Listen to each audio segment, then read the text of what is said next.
Hello, everyone. Welcome back at Ski. I appreciate you tuning back in today. We're going to do something different. We're going to mix it up a little bit. We have new Alliance members, and we had a lot of discussions. And you got every now and then you get a new Alliance member that's new to the game, and they come in and they see their Alliance members, and they all are doing some massive damage and this and that, and they don't want to look like they don't know anything, so they do their best, but. Sometimes it's nice to just take a moment and say, hey, let's show you the game a little bit. I don't know everything. I'll never say I do about the game. In fact, something the other day, one of my Alliance members was doing, I'm like, what the heck are you doing? And I learned something, So that's what this is going to be. They asked if I could do a simple video. I'll do a series of these, and we'll focus on things. And this one's going to be war basics. We love to go to war. One of my favorite things. We talk about setting up defenses. Our Alliance works together. We collaborate, we come up with ideas depending on the war bonus, and we try different things. We choose a tank color, and then we go from there. But we use all these terminologies that new guys probably don't know what the heck it means. So with that in mind, we'll start with the first and easiest part, and I'll start on that. And when we're talking about our lineup for defense, you're putting 5 guys forward. Even for raids or anything else, you're putting 5 guys forward. And there's 5 positions. And in a general V position, which means the point is out front, that front position, which is the center position, which is also known as the center, is called a tank. And that's where you want to put your strong guy. Guys like a Hemsdale, a Tellura, a Horgal, a Black Knight, guys that can take a hit and get their ability going and then protect. Because the tank's the only position that can be hit with shields straight on and sideways, and he's the most vulnerable. So you want to put somebody up there who's tankish. You want to put your howitzer up there. You want to put your big guy. So that's known as the tank, sometimes called the center position. From there, you go to the next position, a step back on either side of them, and that is called the flank. So you have the tank and the flank. And the flanks are usually your average guys. You can mix it up. You can put 5 tanks out there if you want. But generally, that's usually more average guy, slower guys. The reason why is you got to thread the needle to get them. You have to. So a lot of times they're only taking 1 shield unless you got the right row and it gets shot straight up at them. So they're being protected by the tank, and they're called flanks. Another word for flanks would be, as I call them, slots. So you have this the flank position, or the slots. They're the slot in between the other 2. And like I said, those are both beside the tank.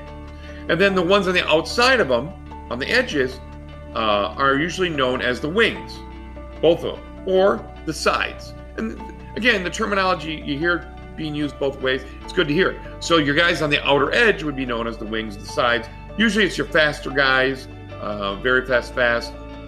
I mix it up. If you look at mine, you wouldn't see me doing the right thing, but that's generally how they set them up. So tanks in the center, flanks are in the slots, and then wings are on the sides. And you can mix it up and try different things, but when you hear people talking about that terminology in your lines, that's what they're referring to. With that, if you looked at the example, my tank would be Nadezhda, my 2 flanks would be Horgal and Killhair, and my wings would be Frost and Melosi. Now, in different situations, you can mix and match, but for this example, that's who you've got in those positions. So that changes from colors. If you're a solid color, that'll change. This is my defense for my raids, but we'll show you some examples for war next. So now you know the basics of where your guys are for defense. So let's look at a war situation. If you've seen my Ski channel and me do my playthroughs for war, you see me quickly rattling stuff off. Why don't I do a recap, and I'll walk you through an old battle and kind of explain who and what you're looking at across the field. So with that, load up a team that had attacked. It's my purple team of Quartz, Quintus, Killhair, Sartana, and Freya. Now the shot, that's 3 that hit the tank. All 3 of them hit that. They can't end. There's no other position that can do that. Now this is great. This is all going to the tank, and boom, a Lyanna was the tank. Lyanna's gone. Now this also opens up for something that's amazing in war battles, which is called ghosting. if you've heard this technology or phrase before, it means shooting where no one's at. And that would be where the tank is. Because if you shoot tiles or shields where no one's at, you're getting your mana producing faster. So with this, I've got 3 of my guys, Quintus and Killhair. They're going to do their attack alls right now. Boom, boom. That attacks every position. And boom, we lost the 1 wing already. That's gone. And now if you look, they're almost all dead. So I'm going to heal up with Quartz. And this is going to take out, boom, the side or the wing and the 1 flank. Now, Seashat is in the remaining flank position. And with this, boom, Sartana took them out. And it was that fast, that quick. That was one example of war and looking at defense across the field and the positions and how they line up. So let's look at another one. We're going to send in Big Chill and we'll go from there. This is my blue team of Frost, Magni, Thorn, Agar, and Raphael. Let's take a look and see how they do. All right. Now you look, there's blue on the side. It's going to shoot, thread the needle, and hit Killhair. Now we did a few at the tank and 1 at the flank. Again, you have to thread the needle for both the flank and the wing position because they only are vulnerable 1 slot. Okay, good. You see that Frost is a minion. He's going to put minions out. Magni can attack. Now, usually you're looking for opposite colors. So blue usually likes to attack red, or you can attack anybody you want. A lot of times you just want to take out the strongest guys or the healers, or in this case, the tank. Now, this might do it. Oh, it weared them down. And we're going to do Agars, and I'm going to do Thorns, which does a target and adjacent ones. And it took out the tank. Again, now we have that open position like I mentioned before. If we would shoot down, good, the flank's gone. We could shoot down that open position and ghost and get our mana quicker of that particular color, which is blue in this case. If it was different colors, it would be the different colors that go faster. So we have currently 2 wings and 1 flank left. So here again, we'll activate our minions for Frost. And we're going to look at somebody to get rid of, and we're probably going to go after, I think her name's Gretel, and take care of her. And boom, she's gone. So we have the 1 flank and the 1 wing left of Glenda and Killhair. So, but anything we set up tiles of our color in that big void where the 3 people used to be is ghosting, and you'll see your mana comes back a lot faster. Guys try to ghost in battle, which it's good. I mean, it's a time for hitting with the shields. It's a time to get their specials going. Now with this, we get a lot of action going, a lot of combinations going. Okay, good. Now Agar's going to use their ability, and then Thorn's going to use his. And we should be able to take out Glenda, and it'll just leave Killhair left, which is the last wing position or the side. And now Killhair's gone. So I walked you through 2 battles now. All right, now you saw the teams in positions for war on the defense. So when you're staring at them, you're looking at all those positions from the tank, the wings, as well as the flanks. So with that, let's just take a moment and take a step back. That was defense. Let's look at our offense. Now, again, I'm a monocolor attacking team when it comes to war. A lot of people can do that version. They can do 2 colors, 3 colors, and they can do the whole rainbow. They can do all 5 colors if that's their choice. People have different attack methods, and it's a personal preference. So I'll show you what mine is, and mine would be a monocolored team. We'll start with my favorite, which would I call my big green. If you watch my Ski channel, you've seen these guys in action. That would consist of a Horgal in the tank position. Now it's strange because you're like, well, I've got 2 Hemdalls. Isn't a Hemdall a tank? Well, they can be, but in this case, I chose Horgal. The reason why is I don't know of anybody who has higher life than him, and since I emblemed him up all the way 20 emblems and gave him the ability to limit break, he's amazing. I mean, his life is way up there. In fact, when he does team up with the Hemdalls, his life can get up over 4,000. And that's why I chose him as a tank. Someone who can weather the storm, got a good defense, a lot of life, and has an ability. He also shares other abilities. So he's an attack all.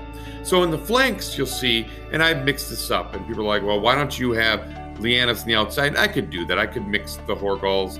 I just like them right next to the tank. And again, that's a personal preference.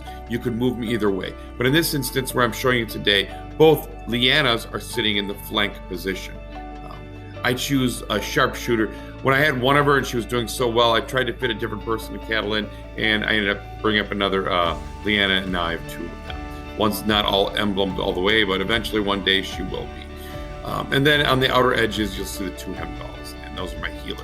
You don't know what Hemdall is? One is a pain, two is a nightmare. They got they're a healer resurrector, and they can go exceed the warrior's life by twice as much. They're boosting it by 500. So when both of them go activate, that's 1,000 life. So, and again, you'll see that's the combinations. When you're choosing your offensive team for war, especially for monocolor in my case, you're trying to figure out how they interact with each other. You know, is this the right lineup? Some days it is, some days it isn't. More than not, I'd say my big green team on war wins probably 8 out of 10 times, which is pretty strong. So, and again, different colors. We'll look at another one. We'll look at my red team. You know, similar. You'll see me sending guys out and twins out. You know, Hemdalls with green, and in the red team you see two Elenas. Now, my red team, I chose Nadezhda. And she is also emblem and limit broke up. And she's a tank. And I like her because she's a healer and resurrector for red. She has 3 different charge levels. We'll get into that a different day. But nonetheless, she's tankish. She has a lot of life, good defense, and that's why she's in the tank position. In the flank position, you'll see the two Elenas. Now, they're in the flank position for the fact that their special ability works with that.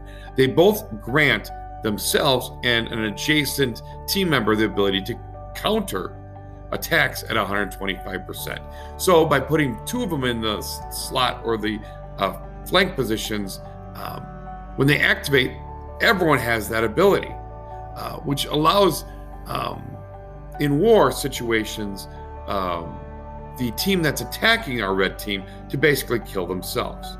And then you see the outer slots, which I have Elizabeth, and I also have Jean-Francois. Jean-Francois puts a burn on. He also helps with ailments and turns them into a defensive ability. Elizabeth puts out a fiend, does a little bit of attack to everyone, as well as slows down the opposition's healing.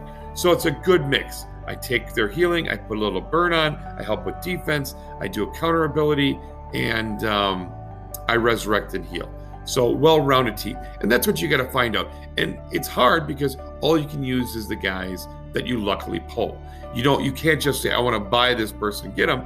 That doesn't happen. There's tons of people in Empires and Puzzles that I don't have that I'd love to have my team. And it's all the luck of the draw when you do your pulls when that happens. So those are 2 examples of war teams on the offense and the positions they hold. I'm going to wrap it up now. Please check out some other of my content on Ski. Hit that like, share, and subscribe button. And we'll check back in with some more war basics with different aspects like war bonus and other teams and how we set them up. So again, appreciate you tuning in, and this is Ski out.